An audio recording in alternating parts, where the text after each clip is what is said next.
Endoplasmic reticulum एक double membrane bounded structure है और आप ये लोग अच्छी तरह से जानते हैं कि ये यूकैरियोटिक सेल में प्रेजेंट होता है।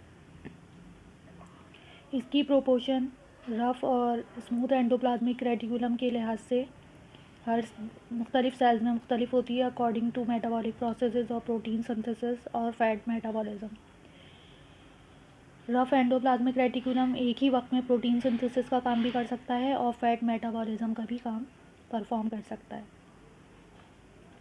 इसी तरह से ज़रूरी नहीं है कि जो सेल प्रोटीन सिंथेसिस के लिए रफ एंडोप्लाज्मिक रेटिकुलम उनमें मौजूद है तो वो सिर्फ प्रोटीन सिंथेसिस का ही काम करें, उनमें दूसरे और मेटाबॉलिक फंक्शंस भी परफॉर्म हो रहे होते हैं with the help of rough endoplasmic reticulum like protein fat metabolism, glucogenesis और दूसरे और प्रोसेस। फर्स्ट ऑफ ऑल इसका पहला फंक्शन जो है वो राइबोसोम्स को अपने साथ अटैच करवाना है और ये एक सपोर्टिंग प्लेटफॉर्म के तौर पे काम करता है राइबोसोम को अपने अंदर अटैच करवाने के लिए। आप लोग ये अच्छी तरह से जानते हैं कि राइबोसोम जो है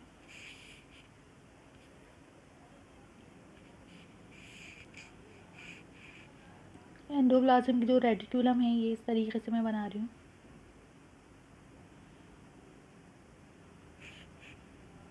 ये अटैच हुआ होता है न्यूक्लियर मेम्ब्रेन के साथ।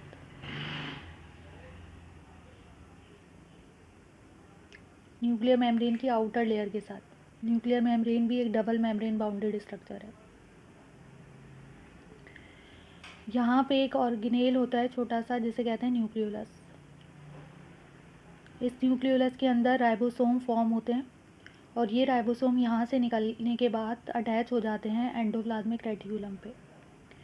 तो इनको सपोर्टिंग प्लेटफॉर्म प्रोवाइड करना एंडोप्लाज्मिक रेटिकुलम का काम है। जब ये यहाँ पे आके अटैच हो जाते हैं तो कुछ राइबोसोम्स को ये सिग्नल मिलते हैं कि वो ऐसी प्रोटीन बनाने में इन्वॉल्व हैं जो एंडोप्लाज्मिक रेटिकुलम पे मौजूद एंजाइम्स की मदद से मज़ीद फर्दर मॉडिफाइड होगी और प्रिपेयर्ड होगी। तो वो आके अटैच हो जाते हैं एंडोप्लाज्मिक रेटिकुलम पे और ये एंडोप्लाज्मिक रेटिकुलम कन्वर्ट हो जाता है रफ एंडोप्लाज्मिक रेटिकुलम में। और कुछ राइबोसोम जो होते हैं उन्हें ये सिग्नल मिलता है न्यूक्लियस की तरफ से कि आपको एंडोप्लाज्मिक रेटिकुलम पे अटैच नहीं होना, आपको साइटोप्लाज्म में जाके वहाँ पे प्रोटीन सिंथेसिस ट्रांसलेशन करनी है। तो वो साइटोप्लाज्म में मौजूद एंजाइम्स उनको रिक्वायर्ड होते हैं, तो वो कुछ राइबोसोम जो हैं वो फ्रीली डिस्पर्स हो जाते हैं साइटोप्लाज्म में और कुछ जो हैं वो एंडोप्लाज्मिक रेटिकुलम पे अटैच हो जाते हैं। ये मैंने आप लोगों को समझा दिया। दूसरा फंक्शन क्या है इसका? The ER forms the structural framework of the cell with increased surface for various metabolic reactions। जो एंडोप्लाज्मिक रेटिकुलम है वो स्ट्रक्चरल, क्योंकि आप लोगों को पता है कि पूरा एक किनालिक्यूलर सिस्टम है, पूरा एक किनाल्स का सिस्टम है, डाइवर्स सिस्टम है, जिसकी वजह से सेल्स इनके ऊपर मुख्तलिफ एंजाइम्स आके अटैच हो जाते हैं और क्योंकि सरफेस एरिया भी सेल का बढ़ जाता है तो बहुत मेटाबॉलिक जो रिएक्शंस होते हैं उनकी जो स्पीड है वो बहुत ज़्यादा इंक्रीज़ हो जाती है। और ना सिर्फ एंजाइम्स इनके ऊपर आके अटैच हो जाते हैं बल्कि ये ख़ुद, क्योंकि इनके ऊपर भी बहुत सारे एंजाइम्स मौजूद होते हैं सेल्फ, ना सिर्फ इनके ऊपर आके एंजाइम्स अटैच हो जाते हैं बल्कि इनके अंदर भी मखसूस एंजाइम्स होते हैं जो इनकी ल्यूमन में मौजूद होते हैं, जो इनकी मेम्ब्रेन के साथ अटैच होते हैं। ये एंडोप्लाज्मिक रेटिकुलम की अगर मैं आप लोगों को समझाऊँ, यहाँ पे ये एंडोप्लाज्मिक रेटिकुलम का नेटवर्क है।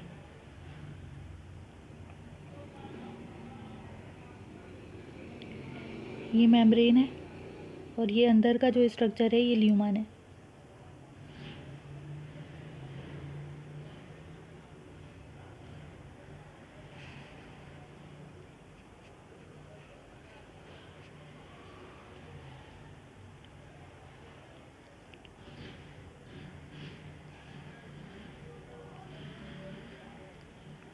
ये ल्यूमन है। इसमें ग्लूकोजेनेसिस हो रही होती है। ये देखें, ये एंडोप्लाज्मिक रेटिकुलम है, ये इसकी मेम्ब्रेन है, डबल मेम्ब्रेन होती है। इस तरह से डबल मेम्ब्रेन स्ट्रक्चर होता है। इसके अंदर ये जो ग्रीन है ये ल्यूमन है।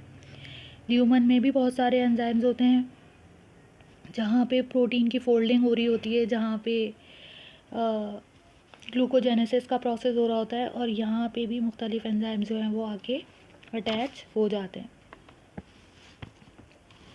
यहाँ पे जो एंजाइम्स होते हैं वो NADPH, cytochrome C reductase, glucose 6 phosphate.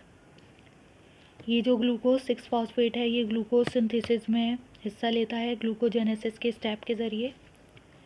और ये कहाँ पे हो रहा होता है ग्लूकोजेनेसिस का प्रोसेस? एक्टिव साइट में, जहाँ पे ल्यूमन का एक्टिव साइट होता है वहाँ पे ये प्रोसेस हो रहा होता है। इसके अलावा एंजाइम जो होते हैं वो लिपिड कंपाउंड्स को सिंथेसाइज करते हैं, लाइपोप्रोटीन को सिंथेसाइज करते हैं, जो स्मूथ एंडोप्लाज्मिक रेटिकुलम की आउटर मेम्ब्रेन के साथ अटैच होते हैं। जब हम लिपिड और लाइपोप्रोटीन की सिंथेसिस की बात करते हैं तो उसके लिए जो एंजाइम्स अटैच होते हैं वो मेम्ब्रेन के साथ अटैच होते हैं, और जो ग्लूकोज सिंथेसिस हो रही होती है वो ल्यूमन में हो रही होती है एक्टिव साइट पे। इनके अंदर बहुत ज़्यादा एंजाइम्स होते हैं जो कैटालाइज करते हैं बहुत सारे रिएक्शंस को, और ना सिर्फ रिएक्शंस को कैटालाइज करते हैं बल्कि डिटॉक्सिफाई भी करते हैं लिपिड सॉल्युबल ड्रग्स को। जो लिपिड सॉल्युबल ड्रग्स होते हैं जैसे अल्कोहल है, जैसे और दूसरे ड्रग्स हैं जो लिपिड सॉल्युबल हैं, उनको कन्वर्ट कर देते हैं वाटर सॉल्युबल ड्रग्स में, और वो फिर यूरिन के ज़रिए पास आउट हो जाते हैं। तो इस तरह से यहाँ पे डिटॉक्सिफिकेशन भी होती है। इसके अलावा यहाँ पे एंडोप्लाज्मिक रेटिकुलम जो है स्टेरॉइड्स भी फॉर्म करते हैं। स्टेरॉइड्स क्या होते हैं? कोलेस्ट्रॉल इनका प्रीकर्सर होता है। स्टेरॉइड्स का प्रीकर्सर कोलेस्ट्रॉल होता है, और ये सेक्स हार्मोन बनाने में इन्वॉल्व हैं। और ये सेक्स हार्मोन बनाने में इन्वॉल्व हैं जैसे प्रोजेस्टेरॉन, एस्ट्रोजेंस, टेस्टोस्टेरॉन। इसके अलावा स्टेरॉइड्स का एक और फंक्शन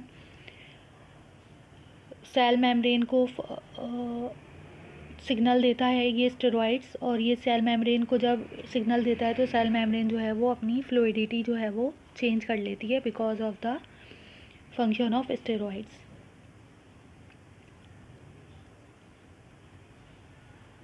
ये जो SER हैं, जब स्मूथ एंडोप्लाज्मिक रेटिकुलम की बात कर रहे हैं तो स्मूथ एंडोप्लाज्मिक रेटिकुलम हमारे पास लिपिड की सिंथेसिस में इन्वॉल्व है। स्मूथ एंडोप्लाज्मिक रेटिकुलम लिपिड की सिंथेसिस में इन्वॉल्व हैं, फॉस्फोलिपिड्स की सिंथेसिस में इन्वॉल्व हैं। फॉस्फोलिपिड्स प्लाज्मा मेम्ब्रेन में होती है। इसके अलावा स्मूथ एंडोप्लाज्मिक रेटिकुलम में स्टेरॉइड्स फॉर्म होते हैं जिनका प्रीकर्सर जो है वो कोलेस्ट्रॉल होता है, और फिर इससे सेक्स हार्मोन्स बनते हैं। इसके अलावा ये जो हैं ये स्ट्राइएटेड मसल्स में पाए जाते हैं। ये स्ट्राइएटेड मसल्स जो हैं वो कैल्शियम आयन को स्टोर भी करता है और कैल्शियम आयन को रिलीज़ भी करता है, और इनकी वजह से मसल्स कॉन्ट्रैक्ट होते हैं। जब ये अपने अंदर कैल्शियम को स्टोर कर लेता है SER तो मसल्स कॉन्ट्रैक्ट हो जाते हैं, और जब ये कैल्शियम को रिलीज़ कर देता है तो मसल्स जो हैं वो रिलैक्स हो जाते हैं। स्ट्राइएटेड मसल्स की एक टाइप है जिसका काम बोन्स को संभाल के रखना, मसल्स को कॉन्ट्रैक्ट करवाना, उनको मजबूती फराहम करवाना है। इसके अलावा जो ल्यूमन है वो सर्व करती है प्रोटीन फोल्डिंग में, मॉडिफिकेशन में और उसकी असेंबली में। जो एंडोप्लाज्मिक रेटिकुलम का जो ल्यूमन है उसमें प्रोटीन की फोल्डिंग होती है, मॉडिफिकेशन होती है और असेंबली होती है। जो एनिमल सेल्स होते हैं उसमें जो होता है वो उसका प्रोपोर्शन जो होता है वो आधे और जितने भी ऑर्गेनेल्स होते हैं, यानी कि जो का प्रोपोर्शन है वो आधा होगा और बाकी ऑर्गेनेल्स का प्रोपोर्शन जो है वो आधा होगा। 50% ऑर्गेनेल्स का प्रोपोर्शन है और 50% एंडोप्लाज्मिक रेटिकुलम का फंक्शन है एनिमल सेल में। इसके अलावा जब मैंने आपको बताया कि कैल्शियम आयन रिलीज़ होता है और स्टोर होता है, तो ऐसे स्मूथ एंडोप्लाज्मिक रेटिकुलम जो मसल्स कॉन्ट्रैक्शन में इन्वॉल्व हैं उनको हम कहते हैं सार्कोप्लाज्मिक रेटिकुलम, जो स्ट्राइएटेड मसल्स होते हैं। तो जो रफ एंडोप्लाज्मिक रेटिकुलम होता है वो न्यूक्लियस की तरफ होता है, उसकी डायरेक्शन, क्योंकि वहाँ पे राइबोसोम न्यूक्लियस से आ रहे होते हैं। और जो स्मूथ एंडोप्लाज्मिक रेटिकुलम है, क्योंकि वो बहुत सारी चीज़ों की, लिपिड की और दूसरी चीज़ों की मॉडिफिकेशन कर रहा होता है, बाहर से आने वाली चीज़ों की, तो उसकी डायरेक्शन जो होती है वो प्लाज्मा मेम्ब्रेन की तरफ होती है। जो स्मूथ और एंडोप्लाज्मिक रेटिकुलम है, ये साइटोस्केलेटन के सहारे से इनसे जो भी चीज़ एक्सपोर्ट होती है, जैसे वैक्यूल है या वेसिकल्स हैं, इनसे एक्सपोर्ट हो रहे हैं एंडोप्लाज्मिक रेटिकुलम से। यहाँ से वैक्यूल, कोई भी चीज़ जो है वो, ये एंडोप्लाज्मिक रेटिकुलम है, इससे एक्सपोर्ट हो रहा है कोई भी वैक्यूल बडिंग होने के बाद, कटिंग होने के बाद, तो वो चीज़ जो मूव करती हुई जाएगी वो साइटोस्केलेटन उसको ट्रांसपोर्ट करवाएगा। और इस प्रोसेस में ज़्यादातर माइक्रोट्यूब्यूल्स यूज़ होते हैं। माइक्रोट्यूब्यूल्स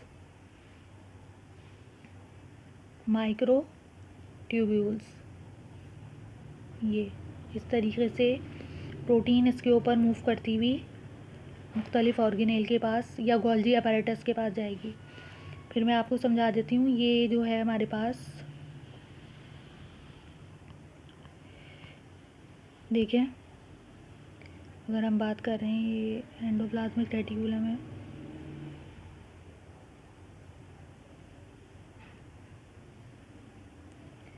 यहाँ से प्रोटीन को जाना है गोल्जी अपैरेटस के पास पैक्ड होने के लिए और मॉडिफाइड होने के लिए। तो यहाँ पे होते हैं माइक्रोट्यूब्यूल्स, पूरे उसके अंदर माइक्रोट्यूब्यूल्स होते हैं, इंटरमीडिएट फिलामेंट होते हैं, माइक्रोफिलामेंट होता है। तो ये जो भी ट्रांसपोर्ट वेसिकल है वो किसके ऊपर मूव हो जाएगा, माइक्रोट्यूब्यूल पे, और इस पे जो है वो मूव करता हुआ वो एंडोप्लाज्मिक रेटिकुलम के पास जाएगा, इसके साथ कंबाइन होगा और यहाँ पे प्रोटीन की मॉडिफिकेशन होगी, लिपिड की मॉडिफिकेशन होगी, कार्बोहाइड्रेट की मॉडिफिकेशन होगी।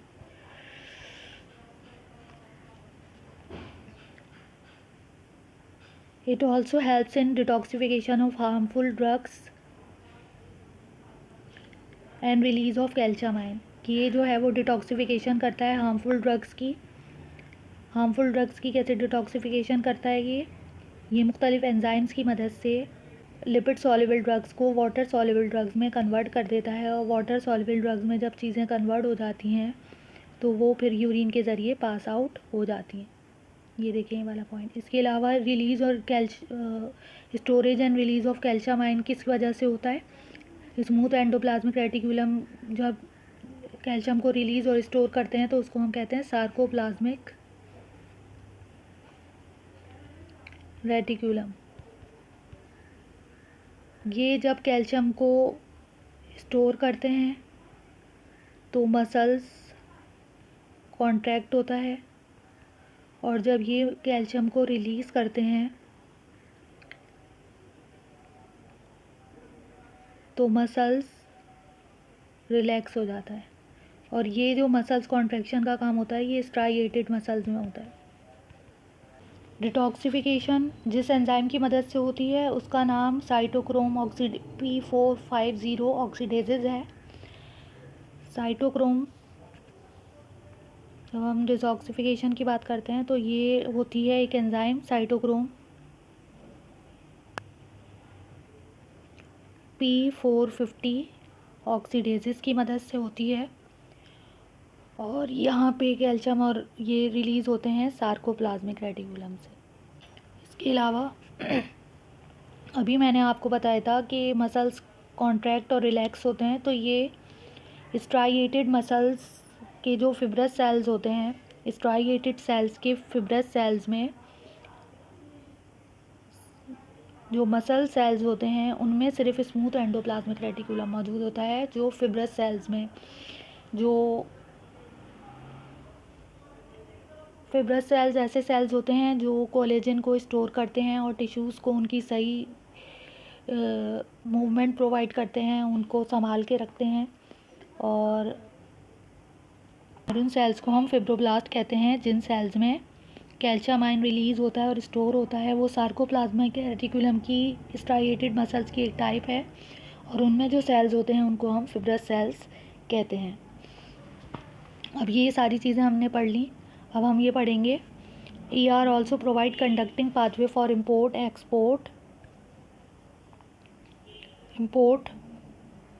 Export and intracellular circulation of various substances. जो एंडोप्लाज्मिक रेटिकुलम है वो कंडक्टिंग पाथवे प्रोवाइड करता है मुख्तलिफ़ चीज़ों को सेल मेम्ब्रेन से बाहर। सेल मेम्ब्रेन आपको पता है एक्सोसाइटोसिस का प्रोसेस होता है, एंडोसाइटोसिस का प्रोसेस होता है और बहुत सारी चीज़ें सेल के अंदर आ रही होती हैं। और जब बहुत सारी चीज़ें सेल के अंदर आ रही होती हैं तो क्योंकि आप लोगों को पता है कि ये जो एंडोप्लाज्मिक रेटिकुलम है ये न्यूक्लियर मेम्ब्रेन से अराइज हो और न्यूक्लियर मेम्ब्रेन से अराइज होने के बाद इनकी जो लोकेशन है वो प्लाज्मा मेम्ब्रेन तक ट्रांसफ़र हो रही है। तो जो चीज़ भी अंदर आ रही है एंडोसाइटोसिस के ज़रिए वो पहले ट्रांसफ़र होती है एंडोप्लाज्मिक रेटिकुलम पे, अटैच हो जाती है और अटैच होने के बाद मुख्तलिफ़ एंजाइम्स की मदद से वो फोल्ड होती है, पैक्ड होती है। या तो लिपिड सिंथेसिस होनी होती है तो वो मेम्ब्रेन आउटर मेम्ब्रेन के साथ लिपिड सिंथेसिस हो जाती है, कोलेस्ट्रॉल सिंथेसिस हो जाती है और प्रोटीन बननी होती है तो वो अंदर सिंथेसाइज होती हैं ल्यूमन के अंदर। फिर यहाँ से ये चीज़ें जो हैं वो ट्रांसपोर्ट हो जाती हैं। अब ये अगर ट्रांसपोर्ट हो रही हैं तो या तो ये इन्हें मज़ीद पैक्ड और मॉडिफाइड होना है तो फिर ये माइक्रो ट्यूब्यूल्स के ऊपर ट्रांसफ़र हो जाएंगी और माइक्रो ट्यूब्यूल्स इनको लेकर किसके ऊपर पास चले जाएंगे, गोल्जी अपैरेटस के पास जाएंगे।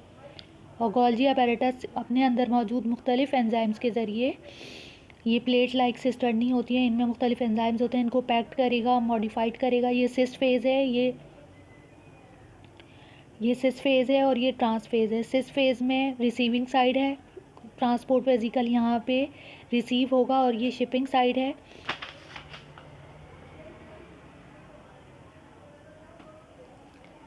ये हमारे पास सिस फेज़ है, यहाँ पे चीज़ें जो हैं वो आके रिसीव हो रही हैं और ये ट्रांसपोर्ट फेज़ है। ये ट्रांस फेज़ है, यहाँ से जो चीज़ है वो पैक्ड होने के बाद फिर या तो सेल के अंदर ही सर्कुलेट करेगी या फिर प्लाज्मा मेम्ब्रेन से बाहर मूव आउट हो जाएगी एक्सोसाइटोसिस के ज़रिए। तो ये एक ऐसा प्रोसेस था जो मैंने आपको समझाया। इसके अलावा ER also provide passage for ribonucleic acid to pass from the nucleus to various organelles in the cytoplasm. ER जो है वो राइबो न्यूक्लिक एसिड को जगह प्रोवाइड करता है कि वो न्यूक्लियस से निकलकर साइटोप्लाज्म में चला जाए और फिर साइटोप्लाज्म में राइबोसोम्स के पास जाकर वहाँ पे प्रोटीन सिंथेसिस करे। ठीक है, ये न्यूक्लियस है, ये राइबोसोम है। राइबोसोम यहाँ पे आके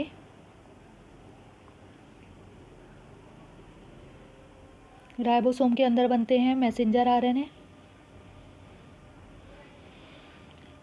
ट्रांसफ़र RNA और राइबोसोमल RNA। और ये बनने के बाद जब राइबोसोम बाहर ट्रांसफ़र हो रहा है तो राइबोसोम के साथ ये जो मैसेंजर RNA है, ट्रांसफ़र RNA है और राइबोसोमल RNA है। अगर राइबोसोम यहाँ पे मौजूद है तो राइबोसोम के पास राइबोसोमल RNA ऑलरेडी मौजूद है। मैसेंजर RNA न्यूक्लियस के पास DNA से इंस्ट्रक्शन लेकर आएगा, चेन ऐसे इंस्ट्रक्शन लेकर आएगा और ट्रांसफ़र RNA साइटोप्लाज्म में ट्रांसफ़र हो जाएगा और अपने साथ अमाइनो एसिड को अटैच करवाएगा।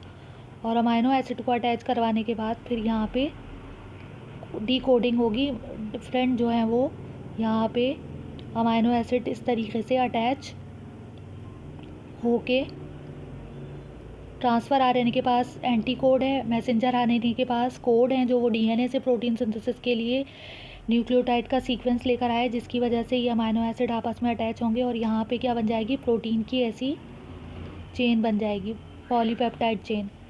और ये पॉलीपेप्टाइड चेन बड़ी होकर डॉगमा स्ट्रक्चर में फंक्शनल प्रोटीन में कन्वर्ट हो जाएगी और ये फंक्शनल प्रोटीन में जब कन्वर्ट हो जाएगी तो इसके गिर्द एक वैक्यूल बन जाएगा और जब ये वैक्यूल या वेजिकल बन जाएगा तो फिर ये गोल्जी अपैरेटस के पास जाकर मज़ीद मॉडिफाइड पैक्ड होगी, फिनिश होगी और फिर यहाँ से ट्रांसफेज से मुख्तलिफ ऑर्गेनेल्स के पास ट्रांसफ़र होगी।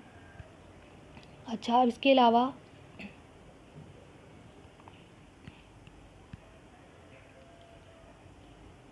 ये हमने इसके फंक्शन डिस्कस किए डिटेल से, और एंडोप्लाज्मिक रेटिकुलम के बहुत सारे फंक्शंस देखे, एंजाइम्स के नाम देखे। NADPH साइटोक्रोम जो रिडक्टेज है ये डिटॉक्सिफाई करता है हार्मफुल ड्रग्स को, ये इंसेक्टिसाइड्स को डिटॉक्सिफाई करता है। अभी मैंने बात की कि डिटॉक्सिफिकेशन हो रही है हार्मफुल ड्रग्स की, तो इसके अंदर जो एंजाइम है वो है NADPH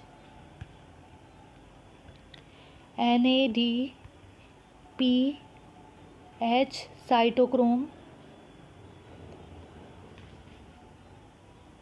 रिडक्टेज।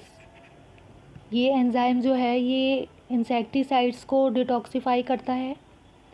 इसके अलावा ये हार्मफुल ड्रग्स को डिटॉक्सिफाई करता है। लिपिड सॉल्युबल ड्रग्स को वाटर सॉल्युबल ड्रग्स में कन्वर्ट करने के बाद उनको जिस्म से बाहर निकाल देता है। तो ये कुछ फंक्शंस थे जो स्मूथ एंडोप्लाज्मिक रेटिकुलम और रफ एंडोप्लाज्मिक रेटिकुलम के थे, जो हमने डिटेल से डिस्कस किए, जिसके लिए हमें बहुत सारी साइट्स को स्टडी करना पड़ा गूगल की, और इस तरह से हमें ये इस तरीके से डिटेल डिस्क्रिप्शन जो है वो हासिल हुआ। अगर आपको हमारी वीडियो पसंद आई हो तो उसे लाइक कीजिए, सब्सक्राइब कीजिए और शेयर कीजिए, ताकि हमें मोटिवेशन मिले और हम इस तरह से ज़्यादा इन्फॉर्मेशन आपके लिए लेकर हाजिर हों। नेक्स्ट वीडियो तक के लिए अल्लाह हाफ़िज़।